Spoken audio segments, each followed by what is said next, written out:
नमस्ते दोस्तों। तो हम आ गए हैं चैप्टर नंबर 10 प्रोड्यूसर्स इक्विलिब्रियम पे। इक्विलिब्रियम वर्ड से हम पहले भी हमारा आमना सामना हुआ जब हम कंज्यूमर इक्विलिब्रियम पढ़ रहे थे।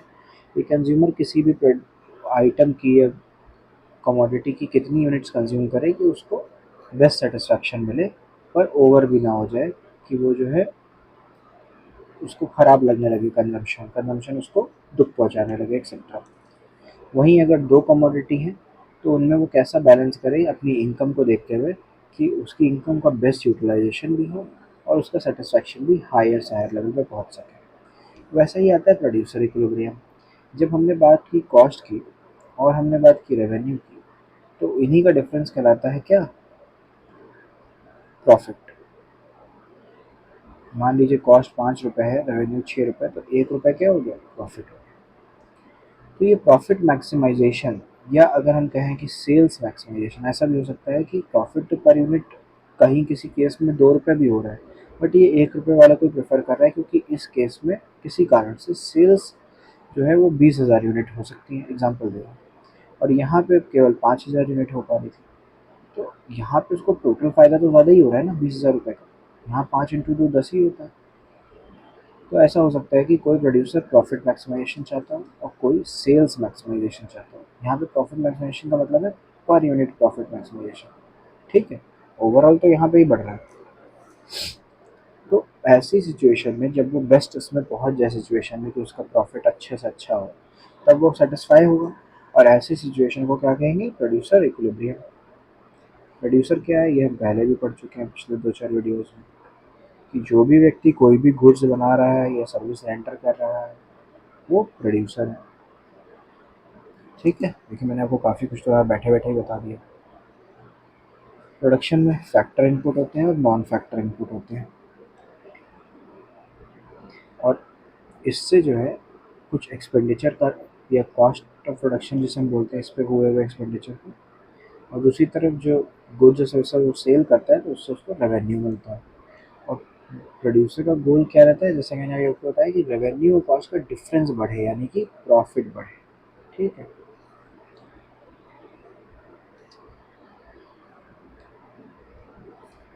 तो a producer undertakes production with a view of maximizing profit.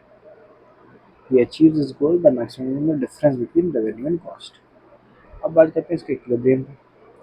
तो प्रॉफिट मैक्सिमाइजेशन एक सिचुएशन है जिसे हम प्रोड्यूसर इक्विलिब्रियम कह सकते हैं, जहाँ पे भी जिस भी लेवल ऑफ आउटपुट पे उसका प्रॉफिट मैक्सिमाइज होता है वही उसका इक्विलिब्रियम पॉइंट होता है, और इस पॉइंट के अलावा बाकी सारे पॉइंट में प्रॉफिट कम होता है, मतलब मैक्सिमम से कम। तो प्रॉफिट क्या हो गया? T R minus T C, total revenue minus total cost. जब भी कभी टोटल रेवेन्यू टोटल कॉस्ट में मैक्सिमम डिफरेंस होगा तो क्या होगा? प्रॉफिट मैक्सिमम हो जाएगा और प्रोड्यूसर इक्विलिब्रियम में पहुंच जाएगा। इकोनॉमिक प्रॉफिट ये है, अकाउंटिंग प्रॉफिट भी यही है। यहाँ पे टीसी में एक्सप्लिसिट इम्प्लिसिट दोनों कॉस्ट है, यहाँ पे केवल एक्सप्लिसिट कॉस्ट है।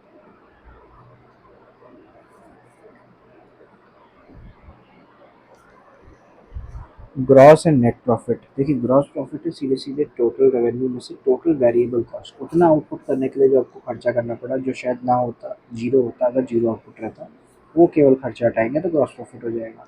लेकिन जब आप फिक्स कॉस्ट भी हटाएंगे, क्योंकि वो भी एक खर्चा आप ही का है, जैसे हम कह सकते हैं total revenue minus total cost, तो आपका आएगा नेट प्रॉफिट। एबनॉर्मल, नॉर्मल और सब नॉर्मल प्रॉफिट। देखिए नॉर्मल प्रॉफिट वो होता है जो उन सारे बिजनेसेस को ऑन एन एवरेज मिल रहा होता है जो आप ही की इंडस्ट्री में और प्रोड्यूसर है, ठीक है, आपके अलावा। उससे कम प्रॉफिट होना सब नॉर्मल प्रॉफिट कहलाता है, और उससे कई ज़्यादा प्रॉफिट होना किसी भी अजीबोगरीब कारण या अननेसेसरी कारण के वजह से वो होता है एबनॉर्मल प्रॉफिट। ठीक है। एबनॉर्मल प्रॉफिट जब टी आर टी सी से बड़ा हो, नॉर्मल प्रॉफिट जब टी आर टी सी के बराबर हो, और सब नॉर्मल प्रॉफिट जब टी आर टी सी से छोटा हो। क्योंकि मैंने आपको बताया था कि नॉर्मल प्रॉफिट क्या होते हैं? कॉस्ट में ही ऐड रहते हैं। ठीक है, इसीलिए यहाँ बराबर होने पे भी हमें प्रॉफिट हो रहा है, यहाँ तो कम होने पे भी हो रहा है। सब नॉर्मल प्रॉफिट को लॉस भी बोलते हैं। ठीक है, माइनस में भी जब रेवेन्यू कॉस्ट से कम हो जाएगा तो उसे हम लॉस ही बोलेंगे। इवन तब भी ऐसा बोलेंगे। देखिए ये दोनों केस है। प्रॉपर लॉस जो होता है, मतलब कि हमारे नॉर्मल प्रॉफिट तो निकल नहीं रहे, प्लस हमें अपनी जेब से कुछ एक्स्ट्रा भी देना पड़ रहा है, वो नॉर्मल लॉस है। इसके अलावा सब नॉर्मल प्रॉफिट को भी लॉस ही बोलेंगे। क्यों? क्योंकि टोटल कॉस्ट में हम नॉर्मल प्रॉफिट जोड़ के रखते हैं, रेंट, वेजेस, इंटरेस्ट, प्रॉफिट। अब अगर ये प्रॉफिट हमारा मान लीजिए 20 रुपये पर यूनिट है, ठीक है, और हमें जो है 4 रुपये पर यूनिट ही प्रॉफिट हो रहा है, तो ये क्या है? सब नॉर्मल प्रॉफिट, यानी जो होना चाहिए उससे कम। अच्छा, कंडीशंस ऑफ प्रोड्यूसर इक्विलिब्रियम। कब कब प्रोड्यूसर इक्विलिब्रियम होता है? एक तो हमने ऊपर जान लिया, जब टीआरटीसी में डिफरेंस मैक्सिमम हो और टीआरटीसी से बड़ा हो, ठीक। दूसरा कब होता है? जब एमआरएमसी बराबर हो और एमसी का कर्व जो है वो राइज कर रहा हो, ठीक है। क्योंकि ऐसा होता है कि अभी आप आगे पढ़ोगे, एमआरएमसी 2 बार बराबर आ जाता है, तो उसमें से हमें वो वाला लेना होता है जिसके बाद एमसी बढ़ रहा है, ठीक, या जिस समय एमसी बढ़ रहा है। साथ ही साथ इसकी ज़रूरत है नहीं थर्ड पॉइंट की, लेकिन ये भी आप पढ़ सकते हो कि ए आर यानी प्राइस जो है वो एवरेज वेरिएबल कॉस्ट से ज़्यादा हो या बराबर हो। सही बात है भाई, हमने 20 लाख की मशीन खरीद ली, अब वो तो चलेगी 10 साल, है ना। इस महीने हमने जो है 5 लेबर रखे, उनको हमें 50,000 रुपये देने पड़े, तो अब ये 50,000 रुपये जो एवरेज वेरिएबल कॉस्ट है, कम से कम इतना तो प्राइस हो ही, है ना। इतना भी नहीं होगा तो क्या होगा? हमें नुकसान हो जाएगा।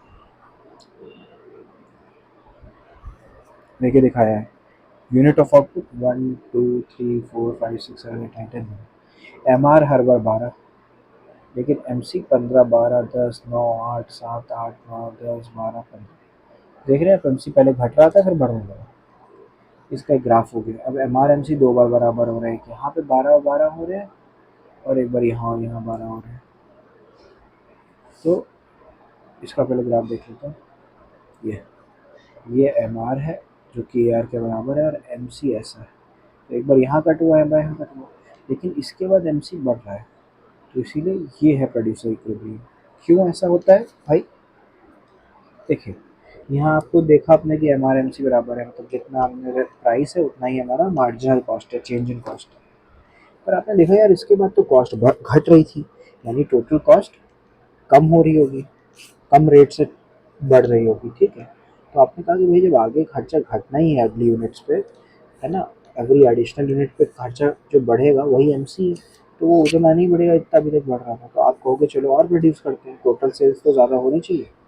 लेकिन Q2 वाले पॉइंट पे क्या होगा?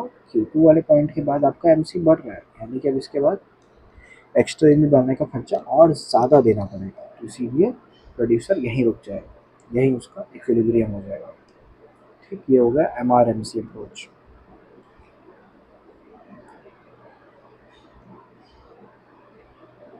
इस चैप्टर में इतना ही था, ठीक है। एक आपका T R is to T C approach थी, या जिसे कहते हैं T R is greater than T C, जब आपको बेस्ट प्रॉफिट हो रहे थे, नॉर्मल प्रॉफिट लेकिन फिर भी इक्वल वाले ही हैं। और दूसरा आपको मिल गया M R is to M C approach, लेकिन इसमें जो है एम सी इसके बाद बढ़ रहा हो, ठीक। दो कंडीशन है, तो इन दोनों केस में प्रोड्यूसर इक्विलिब्रियम हो जाता है, केस 1 और केस 2।